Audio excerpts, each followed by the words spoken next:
बिस्मिल्लाहिर्रहमानिर्रहीम। Medina Munawwara में कुछ चोरों का एक गिरोह लोगों के घरों में दाखिल होकर सामान चोरी करता था। शहर के लोग बेहद परेशान थे, मगर वो चोर पकड़े नहीं जाते थे।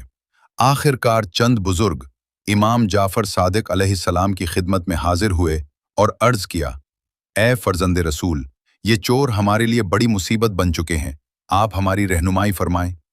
इमाम जाफर सादिक अलैहिस्सलाम ने न गुस्सा फरमाया और न सख्त लहजा इख्तियार किया, बल्कि निहायत नरमी से पूछा, क्या तुम लोग चाहते हो कि वो सीधे रास्ते पर आ जाएं? लोगों ने कहा, या इब्ने रसूल अल्लाह, अगर ऐसा हो जाए तो शहर में अमन कायम हो जाएगा।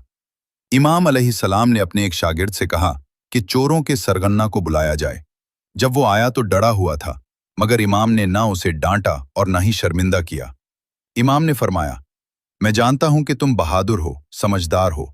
अगर तुम अपनी काबिलियत अल्लाह की राह में इस्तेमाल करो तो दुनिया और आखिरत दोनों में कामयाब हो सकते हो। चोर हैरान हो गया कि आज तक किसी ने उसे इस तरह इज्जत से खिताब नहीं किया था। उसने पूछा, मौला, मैं क्या करूं? इमाम अलैहिस्सलाम ने फरमाया, सिर्फ एक वादा करो कि जब तुम चोरी करने जाओ तो इससे पहले अल्लाह को याद कर लिया करो।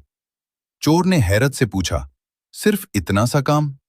इमाम ने फरमाया, हाँ, जब भी कोई काम करो पहले अल्लाह को याद कर लो। चोर ने वादा किया और चला गया। चंद दिन बाद वो दोबारा इमाम के पास आया, मगर उसकी हालत बदल चुकी थी।